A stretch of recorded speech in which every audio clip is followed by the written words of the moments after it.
I'm Martha Gilmore, one of the annual meeting co-chairs. Now I have the pleasure of introducing Dr. Elisabeth Rohr, who will give the Anne and Alonso plenary address. When we invited Dr. Rohr to share her expertise about migration and refugees with us, the Syrian refugee crisis was in full swing in Europe, with Germany deeply affected and the US slightly shielded by distance and policy. Now these issues have become more of a local concern, and we can't look at any media without being bombarded with information and opinions from all sides. Beyond the hubbub and noise, we are still left with concerns and confusion about how to deal with these issues in our agencies, our offices, and our groups. We think that in sharing her expertise and perspective, Dr. Rohr will be able to help clarify the questions we should be asking ourselves, identify what we should be teaching our students, and prepare us for working in a more complicated and globalized world. Dr. Rohr is a group analyst, supervisor, and trainer, as well as a consultant for national and international organizations. She was professor of Intercultural Education at Philipps University in Germany until 2013.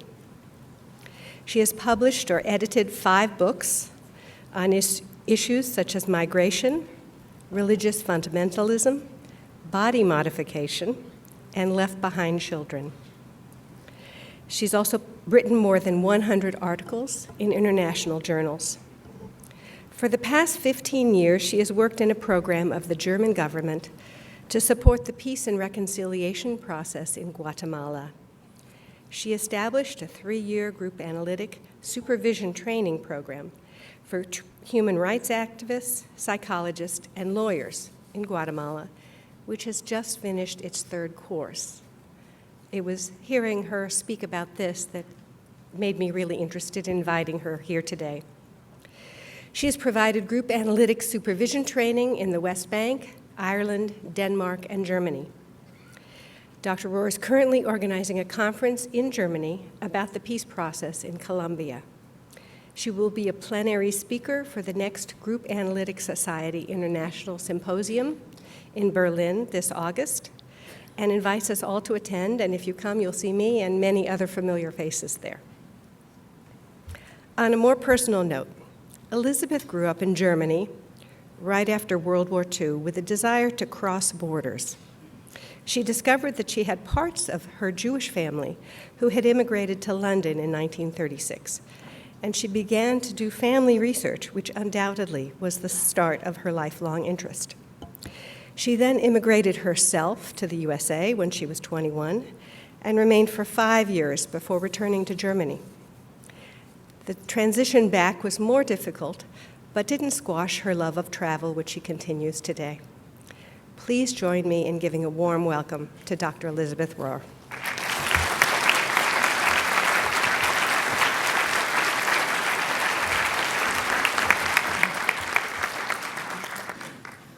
Thank you so very much, Martha, for this very warm-hearted welcome. I'm sorry, I'm so touched by hearing all that.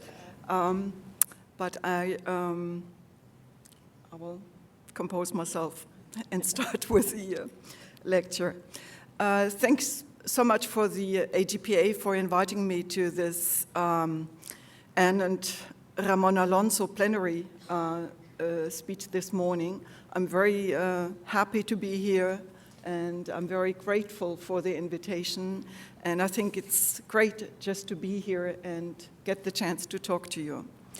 I'm going to touch on a very sensitive issue this morning. Talking about migration and refugees is not easy to talk about in these days, but it is on our minds as soon as we open the papers or if we watch TV. And it's not only a big issue in the United States, it's a big issue in Germany as well, and in almost all of Europe and in many other countries as well. So if we look at the top headlines that have occupied the front pages of international newspapers in the recent years, it turns out that there is one major topic that has been dominating global news, and that is the international refugee crisis. 3 pictures might offer an impression of this crisis. This was 2015 in Central Europe. This is still going on through Mexico on the way to the US border. This is still happening in the Mediterranean Sea. And of course, these pictures convey just a snapshot of the dimensions of this refugee crisis. Ban Ki-moon, ex-UN Secretary General, pointed out last year that we were witnessing the highest levels of displacement on record, levels even higher than the displacements caused by World War II. And he added that it is not just a crisis of numbers, but a crisis of solidarity as well. So let's have a short look at facts and figures surrounding this crisis. An unprecedented 65 million people around the world have been forced to flee from their homes. Among them, nearly 21 million refugees and 40 million internally displaced people. Over half of them are children under the age of 18. I think that's a fact that's usually not noticed or not mentioned. Not included in these figures are 243 million international migrants, people who do not live in their country of birth anymore. So there can't be any doubt. The number of refugees and international migrants has increased considerably in the last decade, from 15.9 million refugees in the year 2000 to 21 million in 2015. For migrants, 172 million in the year 2000 to 243 million in the year 2015. But within this period of time, the population of the world has increased as well. Thus, the current global refugee crisis affects actually 0.28 of the world population. I repeat, 0.28. 15 years ago, the rate was 0.26. Similarly, international migration has increased in absolute terms, but today, refugees and migrants together count for only 3.3% of the world population. So that is, if you look at it globally, the world population is about 7 billion.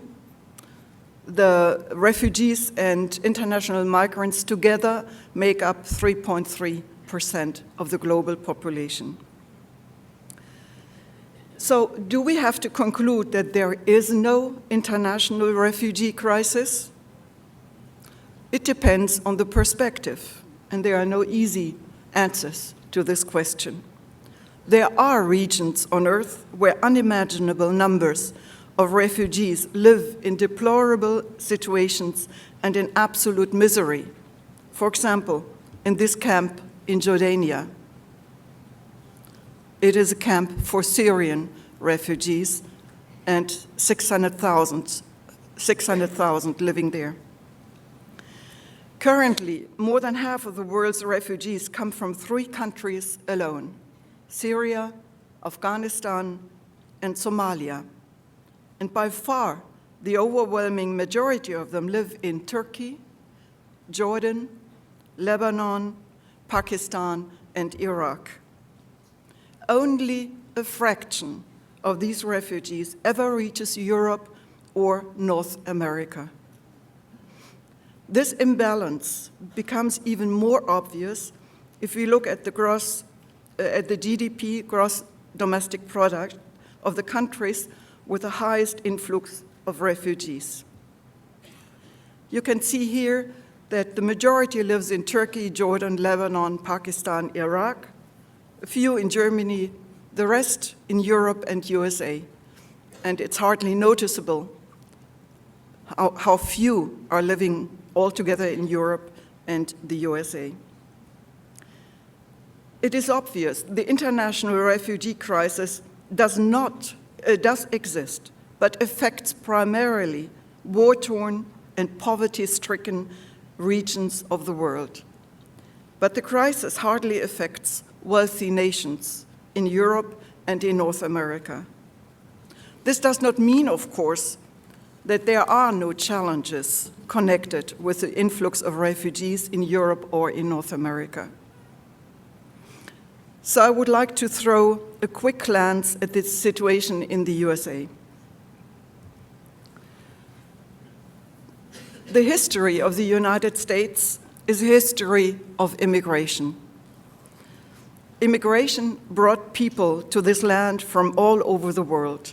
This blend of cultures and traditions makes the United States unique. That's a citation out of the Gilda Lehrman Institute.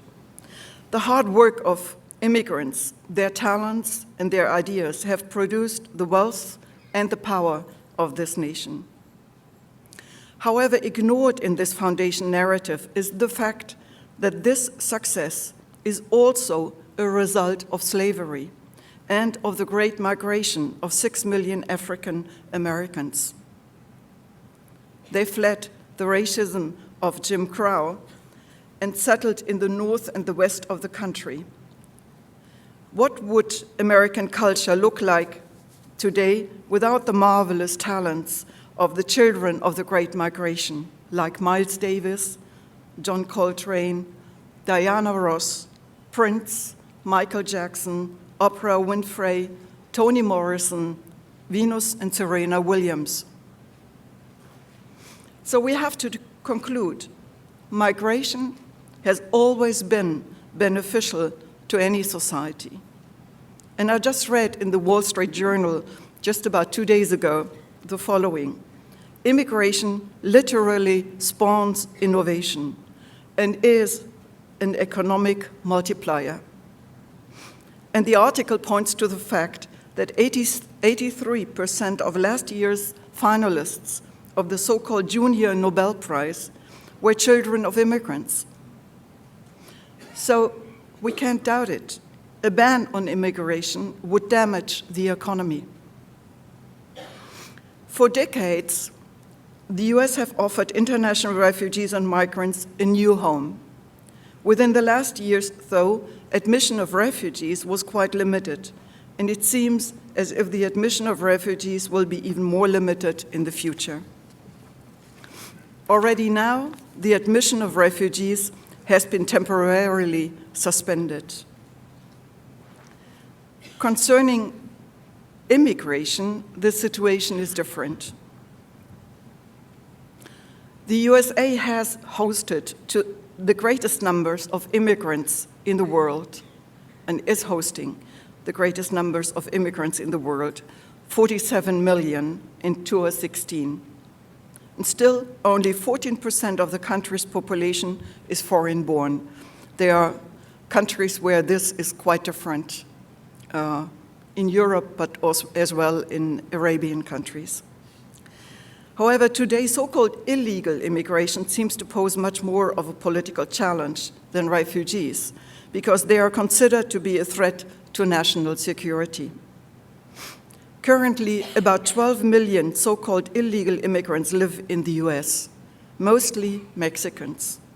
But new statistics show that Mexican immigration has slowed down considerably, and meanwhile, more Mexicans are leaving the country than entering it. And so-called illegal border crossings at the Mexican-US border are at its lowest rate within the last 50 years. In contrast, legal and illegal immigration from India, China, and Russia has increased dramatically and has surpassed in numbers the Mexican immigration. These are the numbers for 2016 of immigration coming into the US. One last but specific aspect of the immigration into the US that has to be mentioned: unaccompanied minors at the Mexican-US border.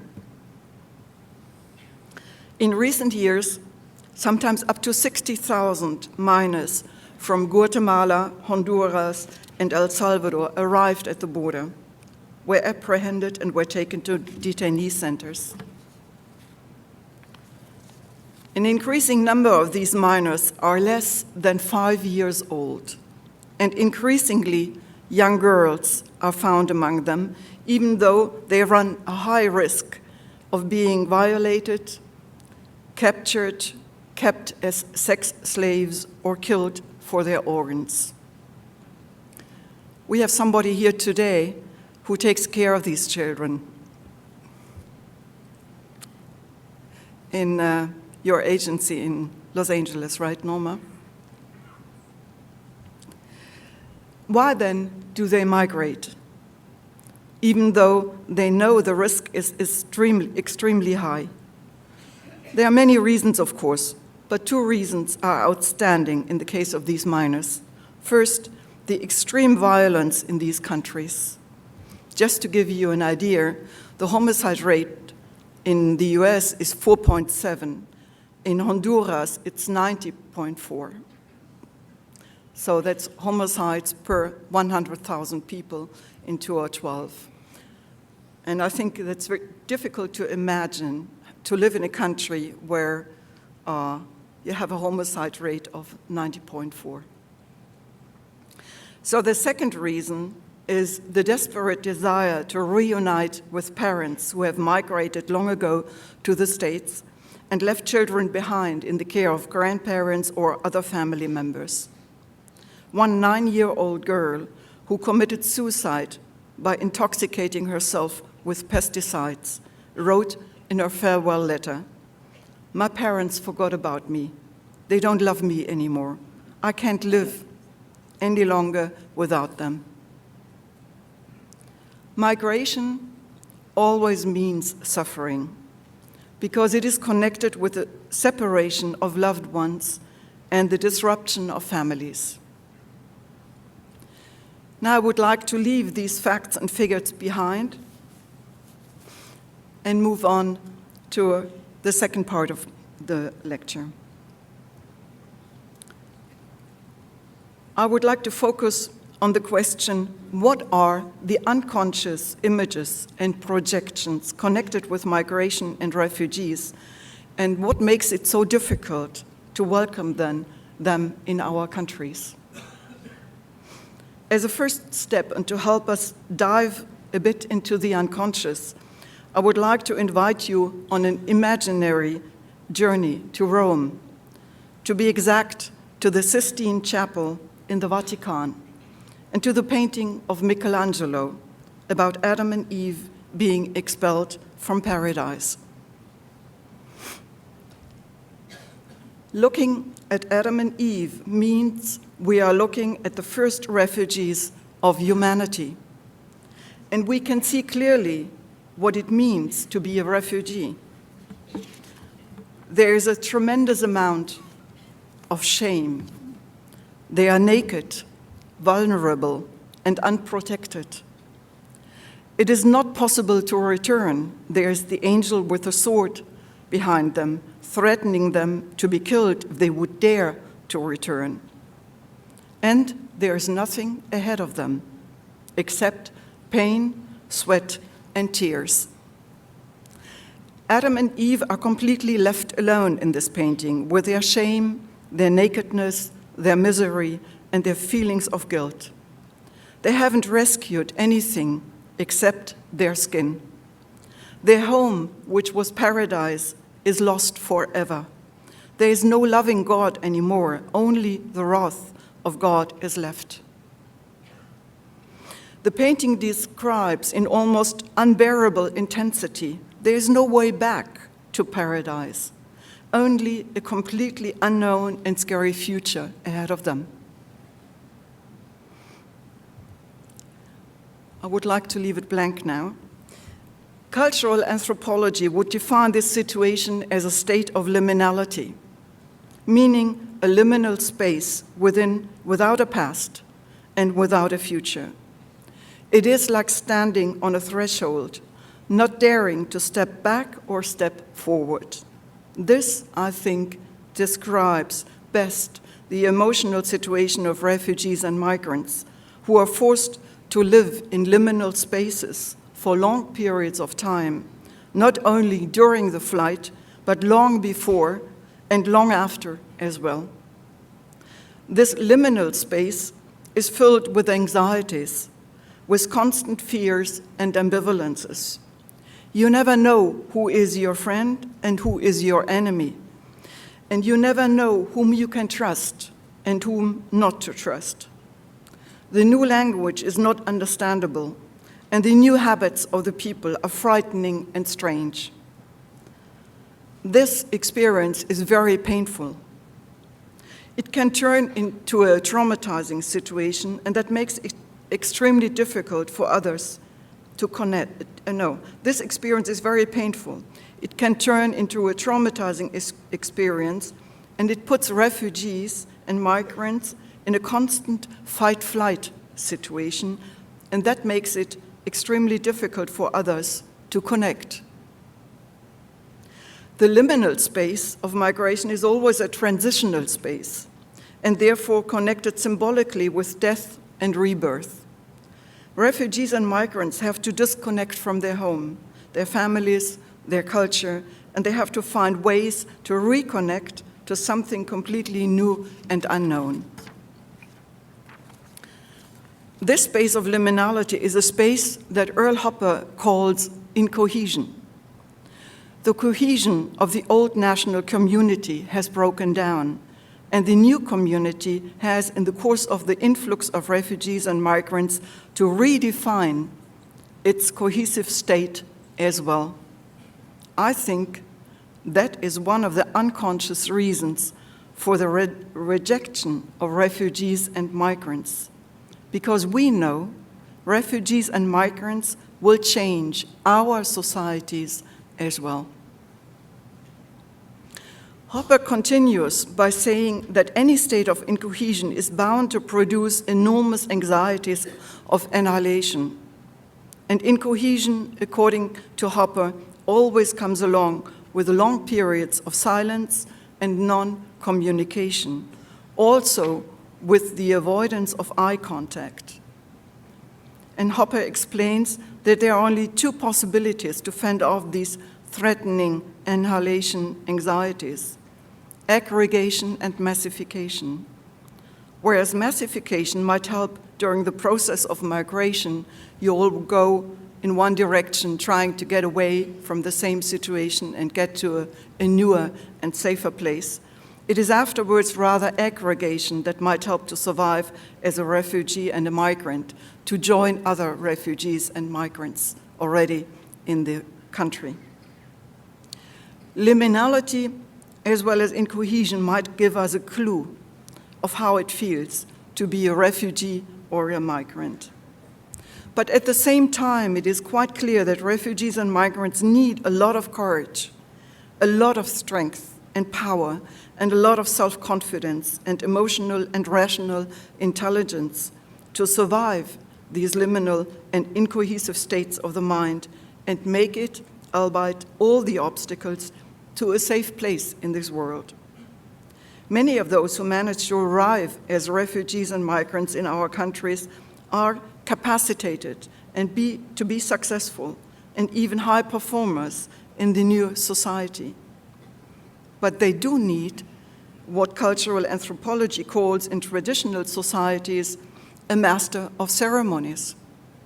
I think in modern societies, this is a psychotherapist, a person who turns out to be a significant other, somebody who can act as a witness or as a coach, offering knowledge, guidance, experience, and as Chaim Weinberg put it, a secure presence in insecure times. But of course, we as group psychotherapists need special knowledge to prepare ourselves for the challenges of our profession in this globalized world. There are 6 educational requirements that I think are vital. Cultural sensitivity.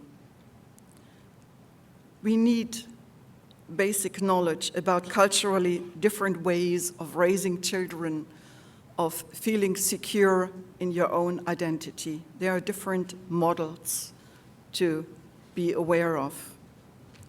We need awareness of diversity. We need to be aware of cultural and social diversity. We need to be aware of, well, I left prejudice, better would be unconscious bias, to be aware of one's own ethnic and cultural prejudices and of one's own religious, social, ethnic, and class projections. We need knowledge about asymmetrical power hierarchies or cross-cultural and power relationships. We have to be aware of the effects of social exclusion and what it means having to deal with the experience of not belonging. We need to learn at least one other language. It opens new ways of perceiving and understanding the world and the people who surround us, and it helps to connect to strangers who need our solidarity. And finally, we need strong professional networks like AGPA to allow us to feel safe and contained in this changing world and within an association that offers guidance, education, and connection in order to empower us to reach out and to work with those who are excluded, also with refugees and migrants. Thank you very much.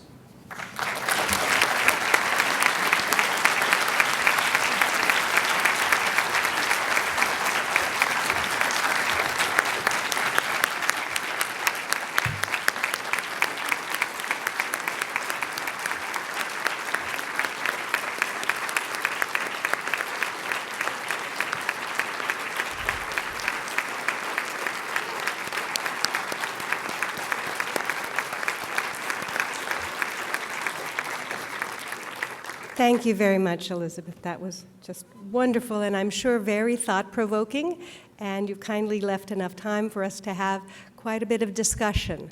Hi, I think we speak for all of us. Thank you so much. I'm wondering, given the distrust level of the refugees, these numbers of people squashed together, do you have any clue what the group dynamics are among them? Do they just stay within their little families, or do they make broader affiliations? You mean after they have arrived or during the flight? During the process. During the process. When they're stuck. They try to stay with their families as so far. If they fled together with their family, many of them are leaving without their families. There's usually one, maybe two or three people from one family leaving. The rest is staying back. Because today you have to pay if you want to get out of your country. There's hardly any way anymore to make it on your own. You have to pay huge amounts of money.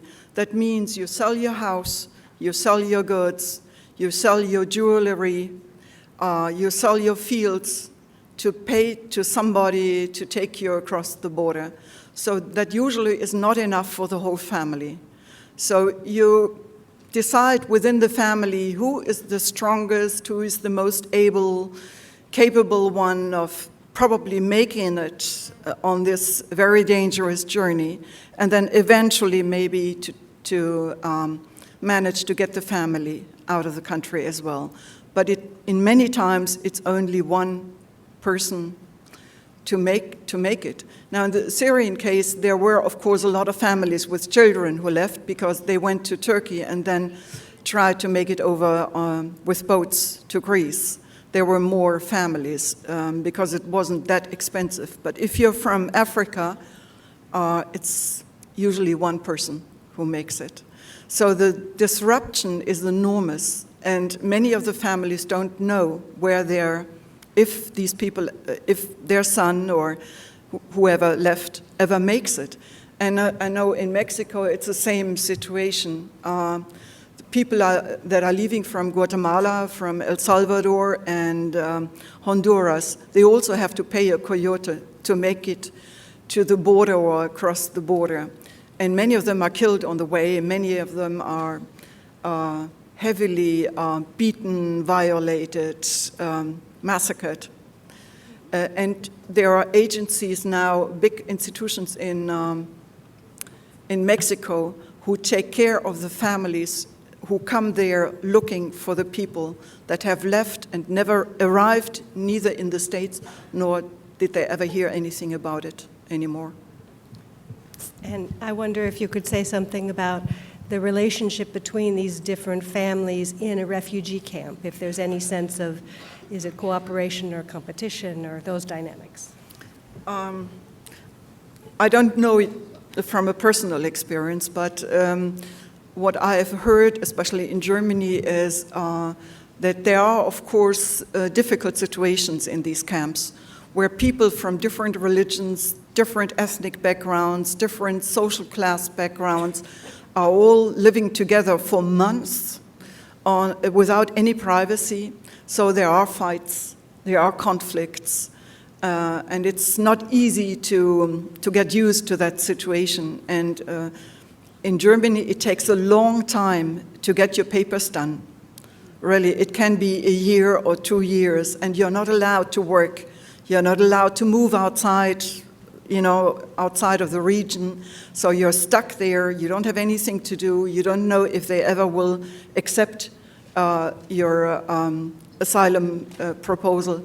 So it's a very, very difficult, stressful situation. And I remember a Spanish colleague, Achutegui, he did an investigation about that situation, and he talks about chronified stress that is put on migrants and refugees alike. They have to bear chronified stress for long periods of time, and it makes them sick, some of them. Dale?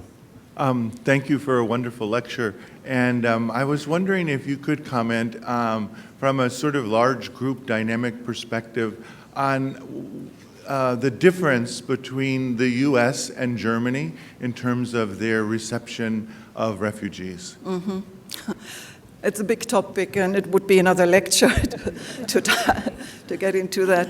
But as far as I'm familiar with the German situation, I think it is a very special situation, and it has to do with our history, and I personally think it is connected with the history of the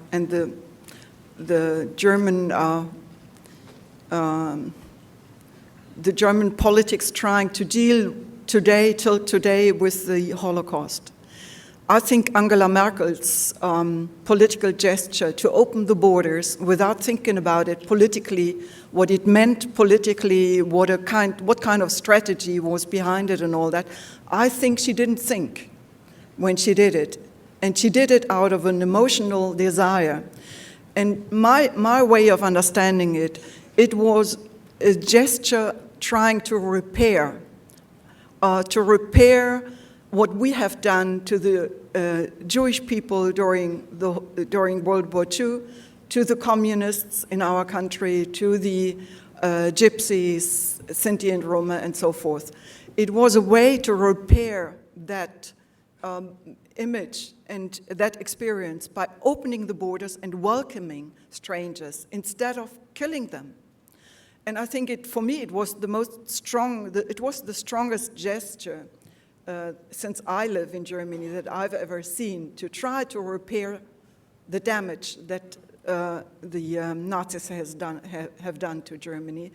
And that, therefore, I think it was such an emotional gesture and an uproar, a political uproar, of course, because it put to a point something that you never talked about, or you don't talk about it in this way publicly, And what is really new and what supports my thesis that it was a gesture of repair, an unconscious gesture of repair, is that what happened in Germany was that we have a huge movement, we could say, of volunteers who take care of refugees. Our daughter went together with other young people when the first trains came with the refugees and arrived in Frankfurt. They went to the station, to the train station, and they had packed plastic bags full of food and drinks, and they gave them to the refugees that arrived. So that's quite a different gesture to welcome them. And nowadays, there are many, many people who really are volunteering to take them to the doctors, to take them to the institutions, to help them with the papers and all that. So that's quite different what is happening. And of course, there's the right-wing movement as well, trying to reject and trying to cut off the influx and all that. That is there as well. But we have never had a strong movement welcoming strangers, refugees and migrants. So I think that is something that is different from the United States. I think there's the fear here of refugees I don't quite understand. I mean, it is said to be a threat to national security, but where do they threat anybody? I think it is a challenge, and I think you have to deal with the foreigners coming into your country as refugees or migrants, and that is not easy, and it's not easy to deal with it. But the threat, I can't see at all. Do you have any thoughts on why the United States should be particularly resistant to accepting refugees from countries that we've invaded, Iraq and Afghanistan? And it seems as if we're unable to accept the consequences of our own violence. Any thoughts? Well, you said it already. Well, I'd like to hear from you. I agree with you. I know, Elisabeth. It's not really understandable, and Yeah. it's like, I don't know. I think we talked about it a bit less yesterday in the large group. I think it's avoiding an issue, avoiding the consequences of political acts and strategies, and you don't want to have it in front of your own door. It's okay to have it there in Afghanistan, Somalia, wherever, Iraq, but to have them here standing in front of your door, I think you just don't want it, and understand it. I think it's understandable emotionally, but it's not correct. And we have to somehow find a way to deal with it. Thanks. You just mentioned it. We do have an Israeli organization called Israel Aid, and I'm honored to be part of it. And something great that has happened other than helping the refugees, that we have created our own community of helpers that most of the time we are training ourselves. All these elements that you mentioned, like for instance, we are learning other languages. I began Japanese and Nepalese so that we can commute with them, and we meet regularly, and from time to time we get a call, we pack, and we live according to the specific needs of the place where there are groups of refugees gathered or arriving. And the most important things that I found is really to be able to, first of all, communicate with them. So we do all kind of non-verbal communication, but we do need a language. And this community of helpers has been increasing, which is I'm very happy about. And indeed, we did a lot of things with people in Germany as well. And all I can say that I'm inviting many more people to join just such like organizations. Mm-hmm. It's so rewarding. It's so important. And I'm so happy you brought it up.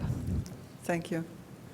Can I just say we have about 6 minutes left, and there's a line growing, so let's try to be super brief. fast.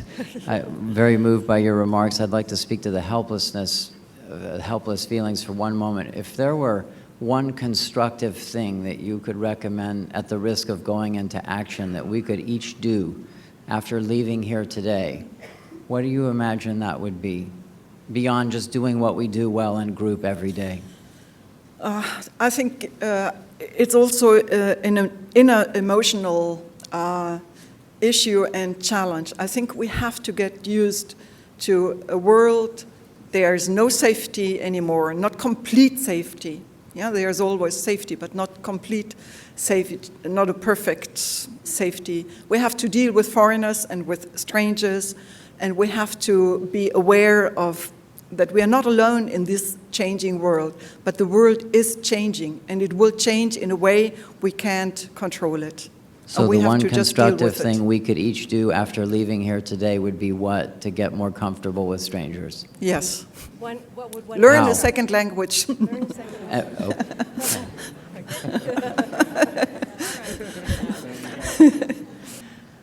I'm wondering if you could talk about how you work with yourself internally to move toward these realities.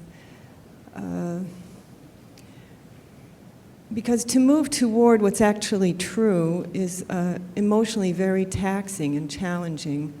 The word Weltschmerz comes to mind. I don't know how to say that in English, but I wonder if you could talk with us. I noticed a tissue was passed. How to regulate the intensity of the pain and agony of these realities and use it as a form of energy rather than the overwhelming potential for shutdown on a personal level. Back to Chap's question, like what can we do? I think you have to be able to contain it, and I think our psychotherapy training helps us to build up that capacity, to contain pain, to contain suffering, and work it through and help others to contain it as well. Sometimes, there are no solutions. We can't offer solutions or results or where to go, but we have to just bear the situation as it is. And I think sometimes that's already an awful lot. Yeah. Just to contain it and not act out and not run away and, not turn blind, but to look at it and feel the pain yourself too. Mm-hmm. And dare, to allow yourself to feel the pain of the others. Yeah, it was beautiful to watch you hold both. You modeled it for us. So Yes. thank you. Thank you. Thank you very much.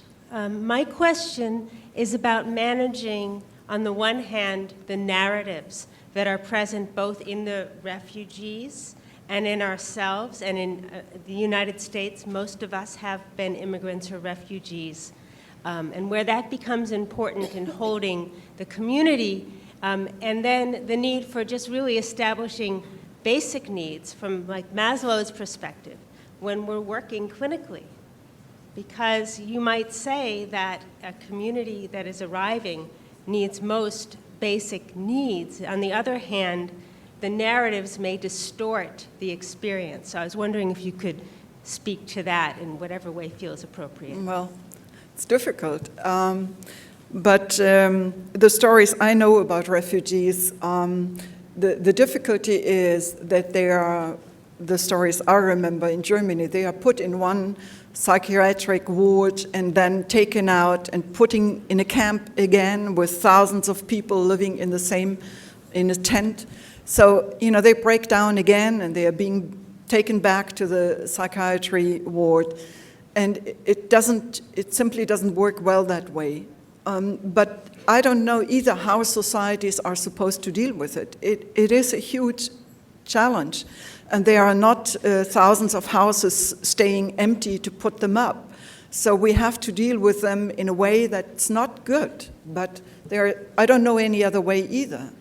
And the people that I've been working with, they are trying very hard to take care of them, to give them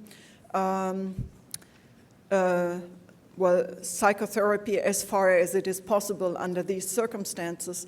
But many times they don't want psychotherapy in the beginning. They want their papers to be put in order. They want work, they want job, they want an apartment to live in, and they want to have security about their refugee situation. And I think it's right. After that, after you have fulfilled your basic needs of existence, then you can think about your inner needs and your emotional needs. So I think, at first, there are social workers needed and lawyers and people to do and help them to fulfill their basic needs first. I was doing a little free associating during your talk, and when you spoke of liminal spaces, you got me thinking about my patients. And none of them are refugees in this morning's sense, but many of them are in a liminal space between a difficult past and an uncertain but hopefully better future. Mm-hmm. I think this term of liminal space is very useful in psychotherapy, because I think anybody who enters psychotherapy is in a liminal situation, somehow feeling you can't look back even or dare to look back, but you can't move forward either. So I think that concept was quite helpful for me to understand also what is happening in psychotherapy. And you need somebody to take you by your hands and say, okay, I will stay with you, helping you to move wherever you want to go. But you can't move on your own anymore. And we make them paid to help them cross the border. Thank you. I come from Athens, Greece, where in Greece for the past 7 years, as most of you know, we've been in an economic crisis where people my age migrate because it's not possible to, it's almost impossible to plan for the future. And I returned there 3 years ago, and I still don't know if it will be possible for me to remain there, as I would very much like to. And on top of that, a few years ago, we started having this influx, because as you said, people from Turkey, basically, they would pay a lot of money to get into a boat, and then they would sink this boat, and people from my country would go and rescue these people. And there's been amazing work done by NGOs in Greece, from Greek people and also from people from all over the world to help. And actually, almost the only kind of funding that comes into Greece has to do with refugee projects. So, and I'm saying this in order to help everyone and myself to understand what's going on in terms of also the uprise of the right-wing parties that we're seeing in Europe and also here. There are a lot of people in Greece that experience not being able to have the basics, like Greek people in Greece or children in Greece. And then at the same time, they're witnessing this work that's being done, which is incredible work, and it's by no means they have a luxurious life or anything, but there's wonderful work with unaccompanied minors and homes being built for them and help them find jobs and get integrated. And then there's these people that have children who are Greek, and they have to pay these enormous taxes and not able to offer these very same basic things to their children. So I don't think it's coincidence, and a very unfortunate coincidence, that we've had this neo-Nazi party basically in Greece. For the first time, we didn't have this, and it now has 8% in the recent elections. And yes, I think I made my point. Thank you very much. Thank you. One last, if it's short. I am very grateful, and I'm going to speak from my feelings. I am Mexican. I was very shocked yesterday when they spoke about all the countries that they represent in AGPA, and I didn't hear Mexico. I am an American citizen also, but I am speaking, the first feeling that I have is that I am here in the line, waiting if I will have the time to cross and to speak or not. So I am here the migrant. I need to say that I am Mexican. I want to take the voice of every migrant, that you are bringing the most important thing. How are we going to give them a voice? So I want to represent the voice in this place. And the fresh air, and I want just to finish. I remember when I came 20 years ago to live to United States, I took my family the first time driving from San Diego to Tijuana. My son was 5 years old, and he started to ask me how there is a wall, why the people then don't cross. And I start to try to explain to him what's going on when you have a wall and you can cross. And he told me something so beautiful. He was 5 years old, and I want to give you like a gift. He said, Dad, maybe the people are not crossing, but I am sure that the air between San Diego and Tijuana continue crossing without problems. So thank you for bringing the air to us.